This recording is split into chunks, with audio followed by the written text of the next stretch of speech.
So, welcome everyone to another episode of the Brain Foods podcast. We're going to talk in season 4 a lot about how to master money, decisions, and the new ways of working in the digital age. Today, I'm accompanied here by Beatrice Galet. Welcome, Beat. It's such a fantastic opportunity to have you.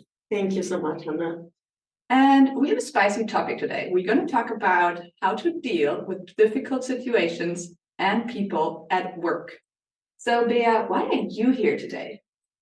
Well, I got the pleasure to be invited by you because we had, I think, a couple of conversations in an informal setup, not at work. As a friend, we had a conversation about a couple of difficult conversations. And then you said, I want you to talk more about that. So I said, why not? If I can help someone with, I don't know, I wouldn't want to say a piece of advice, but just an example, an inspiration, then why not? I want to invest this time. So thank you for having me.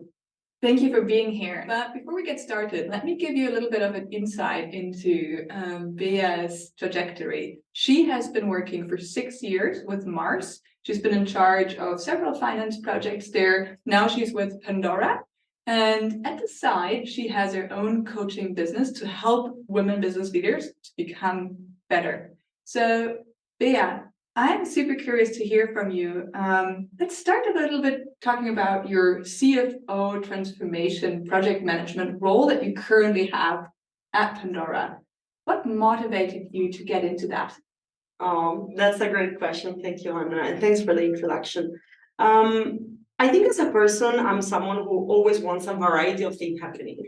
So I really get excited about change, about things moving fast, about talking to a lot of people. I'm very extroverted, I think 9.5 on a scale from 1 to 10. So the variety of projects that this job had was definitely one of the motivational factors. But most importantly, when I first saw the job ad, because actually I got this job just as a standard application through, I think it was LinkedIn, I read it and I thought, this is where I can really make an impact. And I know it sounds like a cliche, but I really could picture myself from the moment I talked to the recruiter, to the manager. I could see myself in the job. And I was like, I think this is a match. Why should I do something that sounds difficult if this really sounds what I could do? I could be good at. So it's been a good journey. Yes.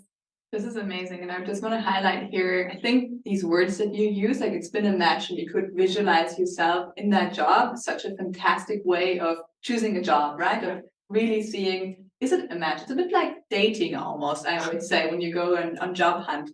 But not going too much into the job hunt side. We're here to talk about difficult people, difficult work situations. And it's not to say that people per se are difficult. I think just in different situations, we can all be difficult.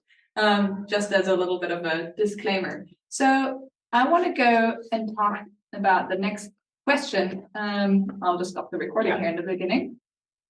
So Bea, this sounds like a really challenging role. With so many responsibilities, how do you deal with difficult situations and people at work? Whoa, that's a $1 million questions. No, definitely, even though I think this was a fit, this job was a fit, there were plenty of difficult situation and difficult conversation. I think if you don't have this situation, you should probably ask yourself a question if you're learning, if you're in the right place. So that's a good one.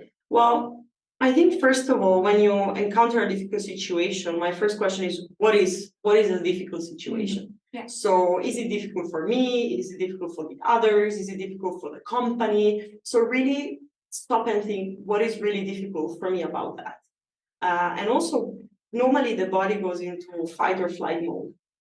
We generate we activate the sympathetic system, action, solutions. But before we go into solution, I think it would be good to really think, checking in with yourself. So how do I feel in this difficult situation? And I think if we have that moment to stop and reflect, it can really unlock a lot of much more effective solutions. So that's, I would say, the first thing I would do, stop and think, stop and feel, and then think of organize the possible solutions to the difficult situation. I love that because I think it's so easy to jump immediately from your activator. So if there's like a challenging environment or challenging people, it often is just our perception in the first place, right? So kind of defining what is difficult here. Is it something within myself? What's my trigger? What's my emotional response? And then kind of resting with that problem before immediately jumping into the solution mode, I think is so interesting and hard to practice, I can imagine. Yeah. And it also, sorry, I interrupt you. It also depends what is the difficult situation about. Does it have to do with a specific coworker? Is it a conflict? Is it a different personality type? Or does it have to do with the job? So is it a difficult project we're talking about, deadlines which are impossible to meet? Or is it the relationship with your manager? Or is it a value clash with the whole company? So I think it's really, when you're at work, you can talk about a lot of layers of the onion. So really analyzing for yourself what is really difficult about the situation. And by the way, a definition of difficult situation, I had to think, what is a difficult situation? I came to the conclusion that it's a situation where the person needs to make an extra effort to find the solution of the problem at hand. So it's a situation which has some issues in the background that you need to figure out how to solve. So if you don't think and feel, there's no easy way forward, I would say. Wow. So it kind of comes back to owning the onion almost, like knowing what is the individual challenge, what is the context challenge with your colleagues, or even the outer layer of the onion. Is it like a value clash with the organization? And I think asking these questions make me think a lot. If you have some examples maybe for us, what would be an example where I could take this onion and say, okay, I want to own my onion. So I know I have the problem, or I perceive something as being difficult. How do I then unwrap this onion? How do I deal with it? Like, that's still for me in my mind so difficult. Yeah, so I could say so many things, but for me, there's one trick that always works. I take a white piece of paper. I go in a very silent place, or maybe a place where there's some sound of nature or some pleasant background. If you go to a cafe, it's also okay, but there's normally a lot of noise. You need to be in a place where you have the time to have the time and headspace to write things down. And then I always write it down what's in my mind right now. And I put down all these words, all these thoughts that are otherwise stuck in my head. And then I take a highlighter, or maybe different colors of highlighters, and I try to find connections with those topics. I think that's also what we did when we talked about that at the situation you presented myself. It's like, okay, Hannah, how do we organize these different pieces that you're sharing with me? There's always so many elements, and they're most of the time connected. And you can actually maybe create the top issues or the top number one issue. And then it's much easier to find a solution for each of these, to own the onion. So you then, what are the pieces of the onion? How do they relate to each other? Where do I start resolution? And then you go from there. So the white paper thing is always something that comes useful. I don't know if that can be of some use to anyone out there, but that's the easy trick. You don't need much. And I must say, this has helped me personally. So maybe I can give some context. I've had a situation where I felt like my boundaries were crossed. So I was going on a holiday on a Friday, and on Thursday after 4 p.m., I think in the afternoon, I received a private message from someone saying that they have not been happy with a piece of my work and been quite frustrated about how it's been handled. And obviously, I got very triggered because it's my work. I put a lot of thought into it, and I tried to, think of all my stakeholders and all the people I need to take into account. So I felt a little bit overridden in that situation, because also it was very clear from my calendar that I was going on a holiday, and there was no space or time for me, of course, to react in a certain way. So I was really wrapped up in my own head, and I think also might have not responded in the most proactive way forward. It was just like, I don't want to deal with this, basically. It's reasonable. And I did exactly that exercise. I went home and took a white piece of paper, wrote everything down, and I realized, wow, this is just like, was the final drop on, as they say in German, or maybe also in other languages, that just made the cup go overflowing. And I realized, this cup, there was a lot of stuff in there. So I basically had 3 papers full of situation words, everything not connected at all. And then highlighting the different parts was really good. And I think maybe that's also a good time to then talk about, what do you do then with all of these with all of these insights that you have, okay, then you have realized, kind of figured out, I know where in the onion the problem is, I found the connections. What do you do then? Yeah, so that's another great question. Thank you for sharing, by the way. I think that's very reasonable.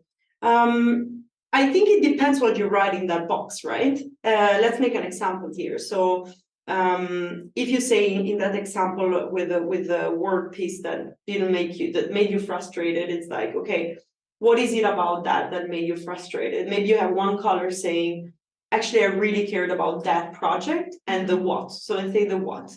You have a problem with that, and it's about driving the project forward. So then the question would then be, how can I drive the project forward? So how can I unlock the situation from a practical viewpoint? What is that was not making the stakeholder happy from a, you could say technical, the what piece. Yeah. And then, it could be having different solutions, having a compromise with that, or perhaps changing some of the elements of your solution that could be a good way forward.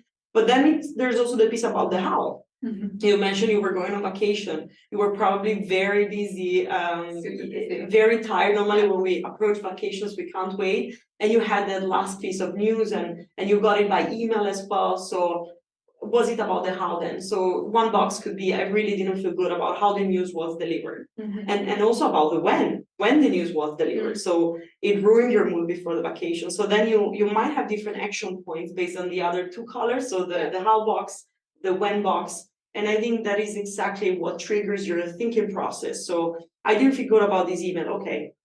Do I have any other problem with the stakeholder behind the email, or is it only about this one email? It's always like a tree. You end up really designing a tree and then taking action based on the smaller issue. And it's much easier. Maybe it's having a conversation with that person. And then the problem there is then planning that conversation. What is that you need to talk about? Yeah. And how and when as well. So kind of like searching for the conversation. Ooh, that sounds tough. That's a tough one. one. That sounds really tough, I must say. Yeah. So searching for the conversation is never easy because nobody likes conflict. I think nobody likes to being confronted with people, or it's always quite. You need to be vulnerable to then put yourself out there, and I think it's the first step to do would be validate your feelings. This is the hardest part, I think, especially for, I would say, really brain people that are really trying to, make sense of their thoughts. That's something that I struggled with a lot, is realizing that I need to express my emotions more, being open about them, and that it's okay to say I feel in a workplace. That has been, maybe also due to my German background, a little bit of a rocky ride, I would say. And it's still not easy. I feel, even now, talking about it, very, I can tell, quite uncomfortable. It's always, I try to be, in these situations, more of a robot almost, just functioning. It's easier to be a robot. Yeah. It's definitely easier, but being connected with your feelings and knowing what's going on, why do you feel in a certain way? So the thing is, that feeling is going to trigger how you're going to act about things. So the way you then behave is definitely influenced by the feelings you're feeling. So you can be as much robot as you want, but even the fact that you're acting like a robot means that there's a feeling behind. Yes. Right? Yes. So it is super important, I think, whenever you encounter a difficult situation, or like this example, a difficult conversation that you need to have, validate your feelings. I'm not crazy. There is a reason I feel this way, whether it's frustration, whether it's anger, whether it's fear. I think you need to take a time to think, breathe. And where do you feel whatever you're feeling? Is it in the chest? Is it in the belly? Is it in the neck? Do you get sensed? Perhaps ask a friend. Because sometimes it's about validating and then, but also expressing it to that person. Yeah. Is that something that I need to do in order for, to achieve kind of realignment for myself? Because from my own experience, I found that that's the hardest thing, is to say, I feel in this situation like this and this, directly to the person where you have felt the trigger. Yeah. Well, it depends again. Is it a battle you want to take? Yes or no? Yeah. So it also depends who's the person. So is this person So it depends. What's your feeling? Is it something that still stays after a while? Yeah. Is it something you maybe forget about, and then in the moment you really heat it up, but then it kind of sort of fades away? Perhaps it's also something that doesn't need to be, you don't necessarily always need to have a crucial conversation. Yeah. So the criteria is, how long does this feeling persist? So is it coming back again? Yeah. Who is the person involved? So at work, we have a lot of people who are crucial stakeholders, such as your line manager, closer project stakeholders, but you also have a lot of other colleagues. At Pandora, we're 700 people only in the headquarters, and I think another 400 people globally in finance. So not every one of them will be as relevant in terms of work. So who is the stakeholder? In this case, if it's your manager, probably it's good to have, if the feeling persists, then it is your manager or a key team person, then probably it's good for the health of both of you to have the conversation. And also, you asked me before the question to then go and talk to the person. So to that point, I think it's good to indeed sit down and write down what am I feeling, and what is that I want to achieve out of this conversation. Yeah. So do you want to just let go and say, I need to tell you this? Or do you actually make it constructive and say, I felt this way, and then you have a request. Can I please ask if next time, instead of writing me an email, it's such an important thing for me, or for such an important project, maybe you wait and you do it face to face. Because we are all different. So people don't do it really with bad intentions, of course, but if we're able to articulate, so validate your feeling, articulate them in a way that other people can understand it, and then communicate those, then that's where you can get something out of it, I think. If you stick with it, then it probably happens again, right? So I want to touch on one point, I think, here as well. Like the validation part then comes also sometimes over to setting the right boundaries, right? Like it's kind of the non-violent conversation method where you say, okay, I perceived this, it made me feel like that. And then asking for an actionable change, because that is like how you validate and how you also take yourself as a full emotional being that has a right to feel in a certain way. Obviously, always a little bit in certain, corners, but really saying, hey, this has crossed my boundary. Next time, could you please A, B, Z? Yeah. And if it's an actionable insight, so maybe just to share what I've done, I've just started to pull these kind of conversations into public channels, because there is no reason sometimes to get a little bit like emotionally charged feedback privately. There's no reason for that, other than if it's helpful, I think. So I said, okay, my boundary is, it has been not a constructive feedback in my perception, and it made me feel very much not valued, very triggered, and also just not valued in terms of my time, because I was going on holiday. So next time, we'll just put these in public channels. And it works miracles, because people start thinking much more about how to express stuff, how to put feedback if they need to put things in public channels. That's the beauty of Slack or others, where you say, okay, this is project related, please put it into this project. I have no problem if there is a mistake to take it and to work with it. And if even more people see that, that's also fine. I don't know, that's totally okay, because then I know it's also something that not only one person maybe sees, but also several persons, right? We're not infallible. But that's something that really, really helped.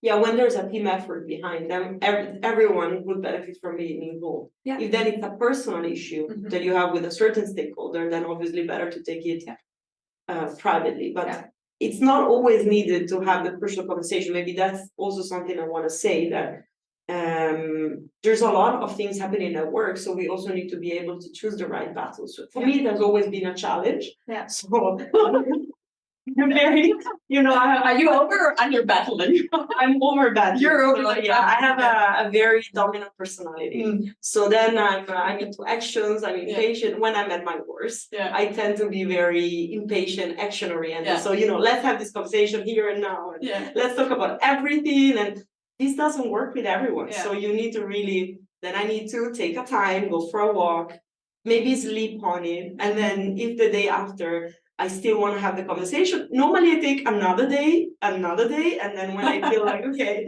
this is definitely a battle I want to take, then I prepare for the conversation and I go for it.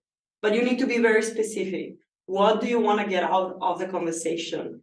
It's really important that you think of the overall outcome of the goal. And for me, this makes an emotional adult, because just going and being like, this makes me feel bad, you're bad, is not an emotional adult that we want to have interacting with us also, I think, in the workplace, right? So knowing what you want out of, also, I think what you were recommending is think about how do you see the long-term relationship with that person? Do you need it? Then maybe don't go and be like, this was shit. Maybe I can share one practical example. Otherwise, we talk about more abstract things. And you already shared one, so thank you for that. Actually, this was an example where a stakeholder of mine, in a meeting which was supposed to be a functional meeting, I was absolutely not prepared for having a crucial conversation. It was a one-to-one, so that's at least a private situation. And this person starts talking about a meeting we had the previous week or something, and vaguely mentions something about my behavior. And I'm very confused, and I try to understand what's going on. And it turns out that this person has given me a feedback on behalf of someone else who was not in that room in that moment. And I started feeling, okay, this doesn't feel right. There's something about this that bothers me. So I actually, I started to understand first on the spot what was the behavior that was needed to be changed. And I'm always open for, feedback and understanding. But if the feedback is not specific enough, then there's not much I can do to do it differently next time. So I remember I was asking clarification questions on that, and I was actually very interested. But then I had to take a time because I could feel that my pulse was starting to rise. My blood pressure was starting to rise because, again, something felt off. So I decided to part the conversation and the meeting and then come back to that person and have a conversation. Why? Because actually in the moment of reflection, I realized that two of my key values were actually triggered. My personal values, my top three values are responsibility, loyalty, and honesty. And by that, my boundaries were crossed. So I felt there was parallel conversations happening in my back. I felt that the person that was maybe impacted didn't feel the responsibility to come directly to me, but went maybe around. And I also felt like, I'm loyal to both these stakeholders, so I don't know what to do here.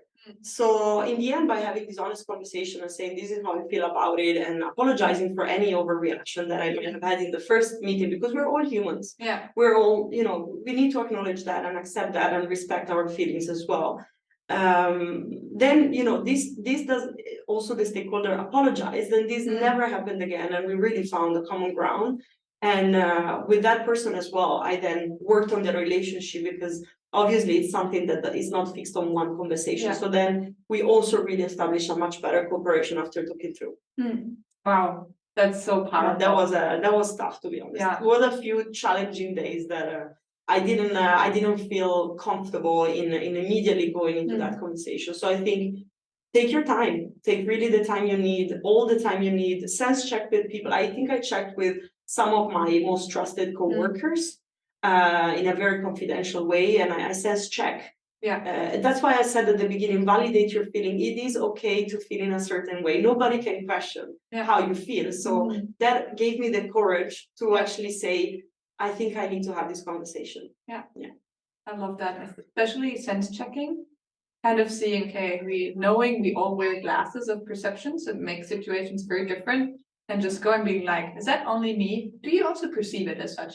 And not for ego purposes, because the more the better, right? The more on my side and right with me. It's not for that. It's just really a curiosity about what do I perceive. And I think this openness is so beautiful. For me, that's a sign of emotional intelligence and a sign of trust also. Because that with someone who approaches you and asks you for your perception, that person trusts you. That person is vulnerable with you. So that's so beautiful. So you started to touch a little bit on your coworkers, which brings me to the question of the support system. So not all of us have such a support system. I sometimes am like, wow, I'm really lucky with a lot of my connections because I feel very supported. But as a coach for women in business, especially, what advice do you have for women who are facing difficult situations and maybe are, especially in a male-dominated industry, just feel very lonely? Yeah, that's a good question, Hannah.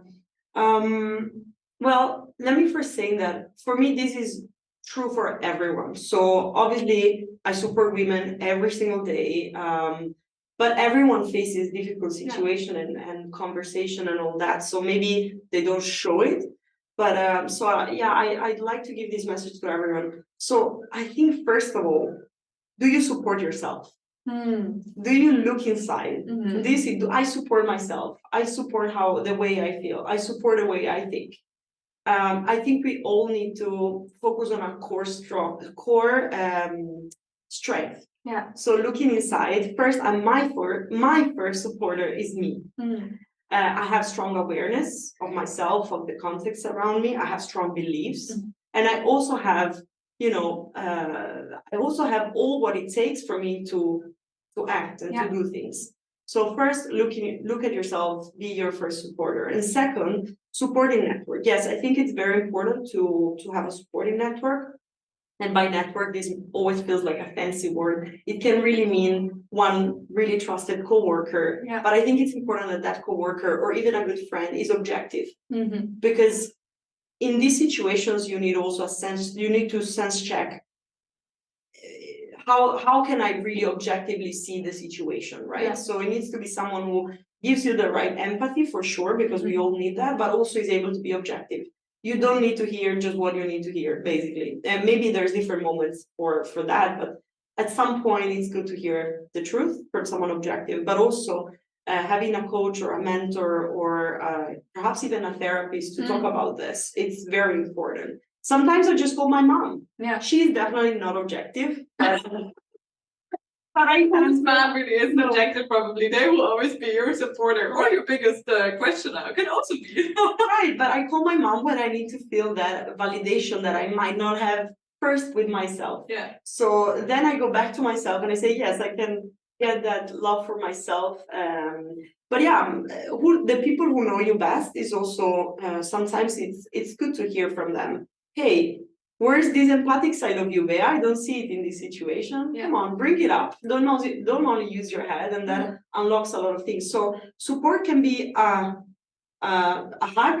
Yeah. It can be a mom phone call. It can be your dad dropping you a text and saying, stay rational. For me, for example, because I tend to be emotional at times. It can be small things, but also personally, I use coaching a lot. Having a coach who helps you move forward, ask you the right question without giving you advice is really, for me, the trigger. And you can even be your own coach, because it's about asking yourself, as we discussed, how do I feel right now? How does that feeling affect my behavior? What are possible solutions to this issue? And it's a whole mindset as well.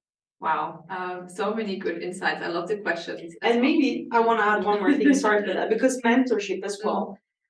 Sometimes we have this picture of a mentor that needs to be, someone with 25 years of experience, or someone who's, someone in business, in corporation. Anyone can be a mentor on a specific subject matter. So what I really like is to notice who is good at what. So I observe it where someone maybe is terrible with being empathic, but then maybe that person is the best at having a great structure. So then I would go to that person and say, hey, I have a really unstructured issue. I need your help in structuring. Can you please help me? And can you be my mentor in that specific circumstance? So you break it down from being like a huge need of support and expertise into maybe I can take a bit here, a bit there. And everyone is always so ready and willing to help. The moment you ask and you show vulnerability, the world opens up. It's incredible. Yeah. I think this is a learning that I can also just really underwrite. The courage, I must say, to ask for help. It is difficult, especially if you're like independent, maybe a bit dominant, and really want to, be in charge and have this value of ownership and responsibility. At least that's how I can say things sometimes. Asking for help and giving over stuff as well. Ooh, that can be tricky. Delegating as well. Yes. I hear very often from my clients, oh, but if I delegate to someone and they don't do it right, then okay, let's talk about it. So what is right and how have you been delegating? Yeah. That is also something. Or is it just the fear of losing control? Are you being a perfectionist? Is that solution really that bad? Yeah. So then we really go around, but delegating is actually a skill which you can grow and develop. but it could also be a very difficult situation. And I love it. You say it's a skill, which means we can all learn it. Yes. It's nothing that is just innate. It's the same with like emotional intelligence, other intelligence. There's a lot we can grow. Coming a little bit to the end, that's all great advice. Finally, what are some key takeaways you'd like our listeners to walk away today with and say, I feel equipped tomorrow to jump into my job and do something completely different with the difficult person I need to face or the difficult situation I need to face?